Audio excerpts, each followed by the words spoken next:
Hey, it's Thursday. It's Rumor and Innuendo. I'm Dominic D'Angelo of AdFreeShows.com, Podcast, Heat Wrestling, and Studio One Sports. I'm with Mr. Robert Carpless, WE Creative _ish. Robert, man, Thursday, we got some TNA. Dude, I love that there was no way that you were going to get through that intro without screwing it up, and you started it right from the jump. Couldn't be happier to have you all joining us here today on a Maximum Carnage, Dynamite, Impact, all kinds of big announcements in the wrestling world. But before we get to that, we're going to say hi to the folks joining us. What's up? Who ready for Saturday night on Studio One Sports? Great place to start. So here's something fun, guys. Myself and Dominic D'Angelo, the guy next to me who's going day 2 on the Cosby sweaters here. We do this program every Monday through Friday at noon Eastern. Number 2, we text fairly frequently. We do. Last evening, I go on the Facebook gimmick because Verizon wasn't working, couldn't make a telephone call, didn't have 35 cents. The very first thing I see on Facebook is Dom posting about how Studio One Sports is going to be airing live wrestling. And that's how I find out this news. Not on a daily wrestling news podcast that I host with the guy. He doesn't tell me. He doesn't tell me on air, doesn't tell me off air. Hey, here's something really cool. I got to go on friggin' Facebook like a regular jabroni, some jobber off the friggin' streets to go find out what's going on with the dude I share a box with. We'll get to it in a minute, Dom. We're going to say hi to the folks who are here who deserve the attention. Then we'll find out about your thing. Cammy Star says, after morning, guys, another cold, snowy day. Time for hot and steamy Rumor and Innuendo. Yeah. Now, I'm hot right now about what I just saw. Wanna Breeze says, hello, RNI. Fun fact about TNA, it got its name from a good friend of mine, Dom's bro. I am keenly aware of that fact. It's you know what? I bet you Vince Russo knew. Bet you told your buddy. Bet you told your boy, bro, they're gonna air some programming on the network. Johnny Disco says, good day, RNI. Dynamite and Impact coverage, question mark? Yeah. Yes. Well, want to be coverage, want to be a preview. Dre Owen says, hello, RNI. AEW should send Double J to Impact since WWE is sending AJ Styles. What did I do to you, Dre? I love that. What did I do to hurt you that you want more Jeff Jarrett on programming? Give me Jeff Jarrett all the time. You can listen to Conrad, who there's a video of some dude. I don't know who he is. Mike sent this to us. It's this guy who does a spot on Bret Hart impression, and it was Conrad and Bret Hart hosting a podcast. This was a godlike moment. Wrestling Old Head says, good after morning all. It's TNA Thursday premiere, something to get excited about. That does remind me. I'm going to text good friend of mine, friend of the show, and is this a break a leg situation or is this a good luck situation? I think it's a break a leg. It's a break a leg because hope you guys kill it tonight. Excited to tune in. Not so excited, just excited because I know that he's gonna be bringing a storm of excitement. Oh, he gets serious about it though. That's for sure. For a minute. See, this is why we're trying to get along. Wrestling Old Head asked, was the Bret Hart impersonator Jason Sensation? No. Jason Sensation was the Owen Hart impersonator. Better. I mean, he does a lot, but his Owen was always spot on. Yes. I'm not a nugget. Wow. Robert, yes, lots to talk about. I will start about with the announcement that I did not share with Robert. For whatever reason, I don't know. I don't know why I didn't. But yes, my network, StudioOneSports.com, used to be One True Sport, used to be Kurt Angle's old YouTube channel, has now partnered with Exodus Wrestling and EC3 for... Which, by the way, let's put an extra level of crap on top of this. EC3 and I have been friends for... we've been friends for so long that when my wife and I went out for our first night out after my daughter was born, the first time that we had like a babysitter we were going out was because he was going to be on an NXT show down here. And he's like, hey, why don't you come on out and go see the show? And we just sat there and BS the entire time. And my wife's like, this is our first outing with a babysitter. And dude, seriously? I'm like, yeah. Yeah. He and I go way, way back. So clearly I got no friends in this damn business. You're like the Squidward meme where you're looking through the blinds and me and EC3 are running around outside. You know what I'm talking about?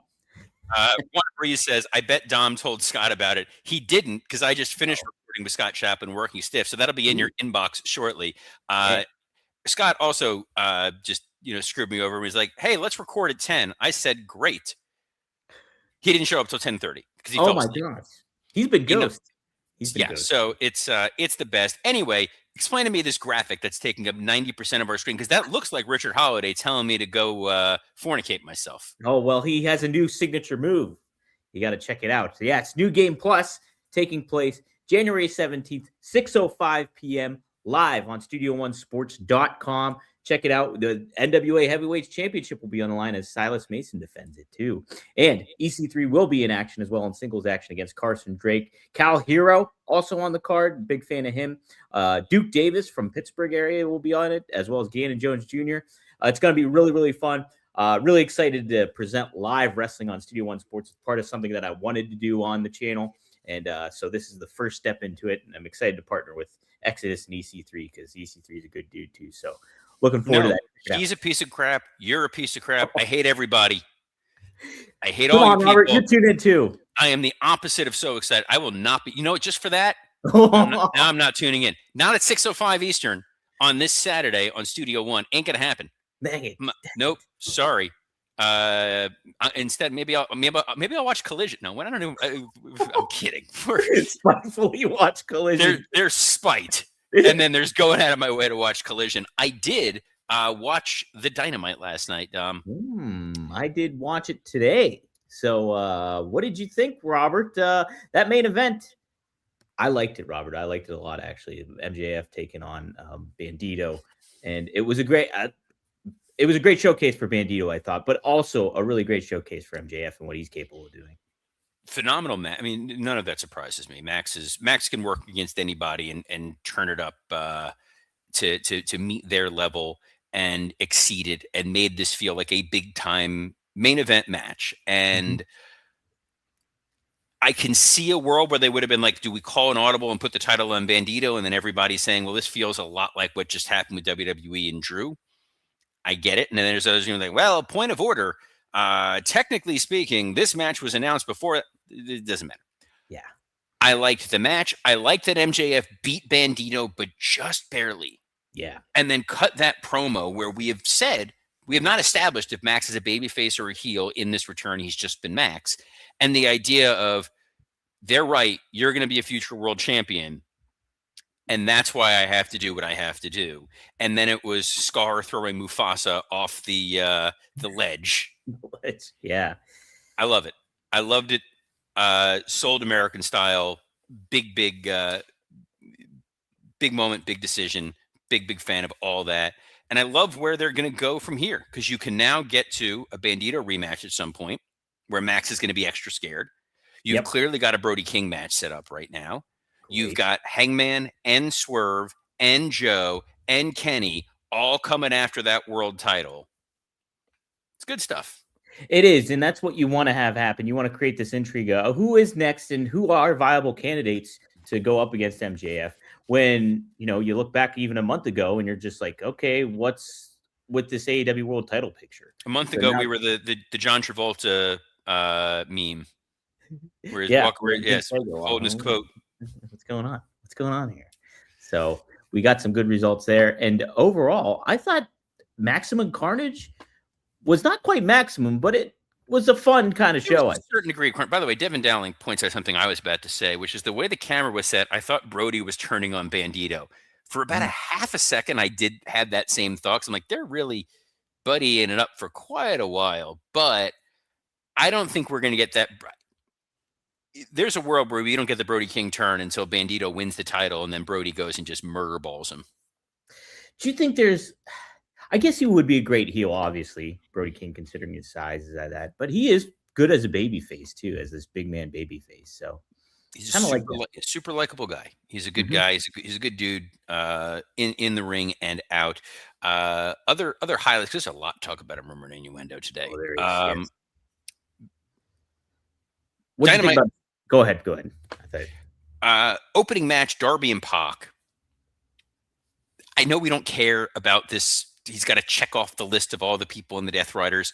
I love the fact that this was just like a 15-minute brawl before the match even started. Yeah. No security, no referees, no ringing the bell, no nothing. Just let them get it out of their system. Let them just fight. It's so funny. It's so funny the inconsistency with which they determine rules or not.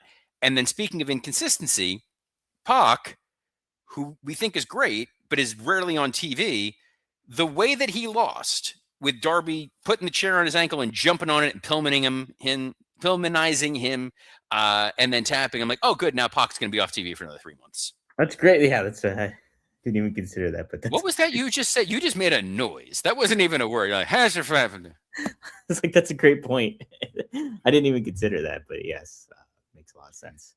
Yeah, it was just an all-out Darby taking that unbelievable power bomb or whatever it was, back body drop onto It the was the steel belly to steps like belly. that. There was so Belly many. to Yeah, belly, there right? was so. Tony Gong says Darby abuses his back like it didn't have dinner ready for him when he gets home.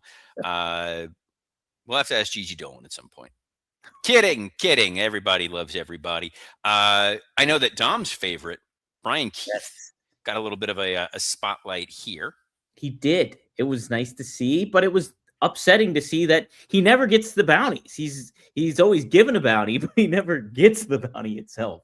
Here's what's so funny about that. Remember, like there was the bounty with Ricochet like a couple weeks ago, and the Yeah. Don Callis. This is what this felt like.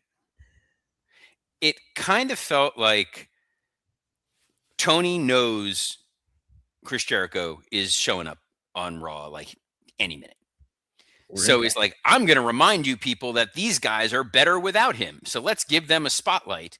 And obviously, when you have Big Bill, who's been over with this audience of late, and Brian Keith as an established tag team, the best thing to do with this established tag team on a show where there's a 4-way match to figure out the number one contender for this tag team titles is to have Brian Keith wrestle in a singles match against Hangman Adam Page to set up other angles that do not involve Brian Keith or Big Bill. Yes, yeah, just job them out and flavor of the week again for a villain of the week for Hangman Page or whoever. Nate, put your baby face, insert baby face there. So yes, nice to see Brian Keith. Wish you had been utilized better ultimately.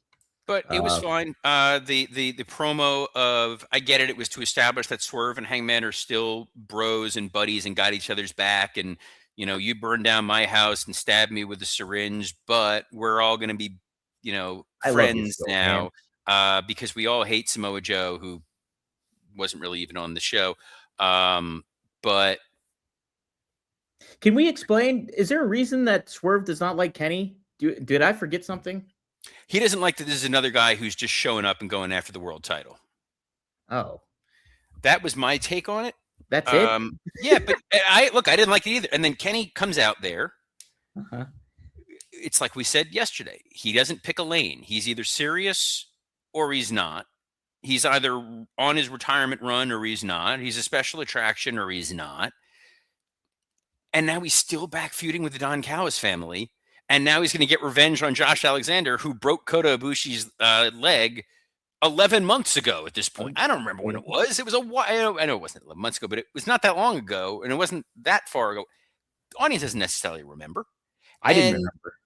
You got to love even Excalibur didn't remember when he was trying to talk about how Don Callis will cost Kenny Omega the world title. You could totally hear Tony Khan in his ear, just muffled, like, that's not what happened. You got to correct it. And then they had to fix it. And it was... Let's move on from something illogical to something logical, which is the 4-way tag match to determine the number one contender for the FTR. Robert, you predicted this one hands down about what was going to happen. And anybody could, if you looked at it and you go, okay, there are 4 teams in this match. There's the Demand, who have been featured on TV week in, week out. They're big, scary monsters who are heels. Tag champs are heels, by the way. There's Davis and Doyle that just debuted together a week ago. No one really remembers even which ones they are. They're baby There's faces, right? there's Jet. No, they're heels. Who just debuted together. Mhm. No history as a tag team. There's Jet Speed, plucky underdog baby faces, but we saw FTR face them a little while ago. And then there's the Young Bucks, who are Mhm. now full on baby faces. They got the tassels, they got all the momentum. So of course you're going to go with Davis and Doyle. Right. Makes complete sense, doesn't it? Makes total sense. No notes. Absolutely perfect. Heel versus heel, FTR and Davis and Doyle, a main event anywhere in the country that is hosting a collision. Dom, I'm gobsmacked, and I'm I- doubly gobsmacked because a friend of the show, Adam Goodman, sent me these Mm. acclaimed videos that they've been doing. Have you seen Oh, this? no, I have not. I have It's not seen because that. remember the whole Tony Khan's forcing them to be together and work together, Wait, and who's the Acclaim though? I don't even remember that. it's Max Caster and something Anthony Bowens. I don't know. He's got 7 nicknames. Sounds familiar. These vignettes are them setting up the ring, being forced to set up the ring, cleaning bathrooms, working the merch stand. Well shot, well produced, well written, well performed. You get a feel for why these guys are so dynamic together. It's funny, it's engaging, and you meant if this was on TV every week and then they went into this 4-way match and they win, makes all the sense in the world. So yeah, let's not put it on Dynamite. Yeah, I'm glad it's on my radar. It was probably on Collision. Probably, what you're tuning into on Saturday night instead of Exodus. Yeah, I'll be watching that instead of this damn Studio One nonsense. Yeah. You know what I'd rather see? You know what I'd rather watch than your What's Studio that? One? I would rather watch a Triangle of Madness promo. Ah, They didn't give it to me this week. Instead, we had to watch them wrestle against the Babes of Wrath and Chris Statlander. And somehow, even in a match where there's 6 women competing, all I keep thinking is, okay, but where the hell's Jamie Hayter? yeah. Where the hell is Mercedes Moné? Where the hell's Tony Storm? Where's Riho, for God's sake? Like, so many women just fall off the radar, and they all get stuffed into one segment. But they needed to make room because so Jet Speed didn't win the tag match because they're going to be teaming with Hangman Adam Page in a 6-man match against the Ops in what is clearly long-term booking and not a story we're going to get to right after we talk about Rumor and we talk about Dynamite. Right. So we're going to put a pin in that just for a moment. Main event, absolutely fantastic. Pin is pulled out if you are concerned about Collision spoilers. Number 1, reevaluate your life. Number 2, plug your ears for the next 30 seconds. How, if you are Tony Marie Khan, Yes. do you lose Hobbs? Hobbs' contract expired at midnight.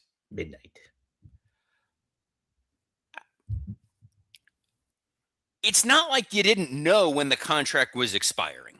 You had to know. It's on like someone in the AEW counsel's office. If it was Mega, who I don't know if she's still there or not, or whoever the hell it is, you got a chart. You know when people's contracts are up. And if you know the guy's not going to stick around and his contract's coming up, maybe you don't put him into a top tier stable.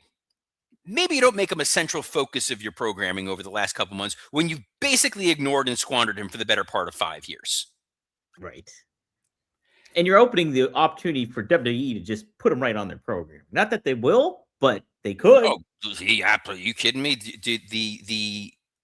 The fact that he didn't re-sign, the fact that it wasn't already announced, that it got out there, he's 1,000% going to WWE. There's no question, no nothing. Tony apparently offered him a boatload of money, and he turned it down because he's young and he wants to shoot his shot elsewhere. And I can't blame him. I can't either, not whatsoever. But I can blame AEW, and I think this is a systemic problem for all elite wrestling. They had a can't-miss prospect, a guy who he's got the look, he's got the airport test, he's got the skills in ring that can be refined over time.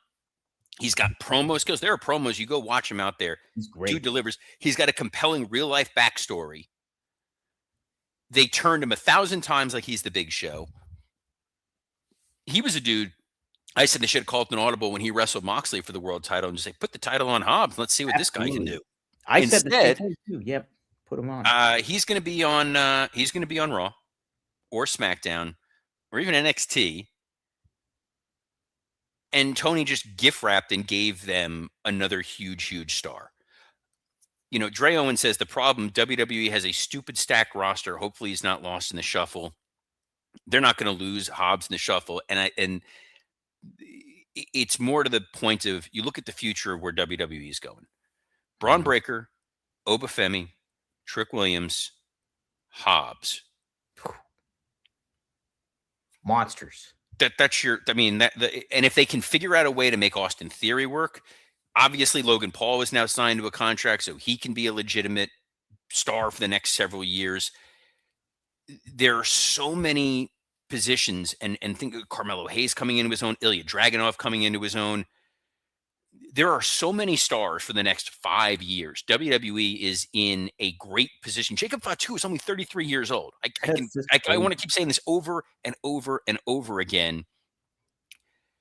It's astonishing the level of Dominic Mysterio, the level of talent that they have in WWE, and that AEW has yet to prove that they can pluck someone out of obscurity and make them a star from scratch. Mm-hmm. You know, we talked about their AEW problem before, which was you debut with Kenny and the Bucks and Cody and Chris Jericho and Sting, and then you don't make anybody. The only guy they've probably made in the last 6 years is Hangman, who was already a New Japan star. He felt like a bigger deal outside of AEW than coming into it at some points too, I think. You know, anyone that wants to say MJF, and Devin Allen just says MJF, check the history books on that one there, kids. Yeah. MJF, they could manufacture that he was, but certainly he created the MJF persona way before. But it's like you look at who they claim was their pillars, and it was Darby, it was Jack Perry, it was MJF, and it was Sammy Guevara. Yep. One of those four are a valid pillar. I think Darby is great in certain instances. His instincts always seem to be off, and he has not really transcended to be your A1 top star. Mm-hmm. Sammy Guevara somehow has a job, but for the grace of God. And to some extent, same thing goes for Jack Perry, who's a dude who has proven that he is not the most logical and reliable guy out there. Losing Hobbs. The other pillar, too, is Britt Baker. Who? Britt Baker. Remember her? I don't remember any woman that's not immediately on my television. Next thing you're telling me there was a woman that wrestled there named Sheeta. And I'm like, there was no Sheeta. It's all a myth. Hologram. Bless you, Dre. Dude, Scott tried to tell me with a straight face the best match of the week. He said Commander wrestled whoever the hologram copy is. Klon, whatever. And he's like, oh, it was a hell of a match. I'm like, sure. Clang. The biggest surprise on Dynamite, if I'm honest, was how quickly they announced that they signed the Rascals. And way to eat TNA's lunch.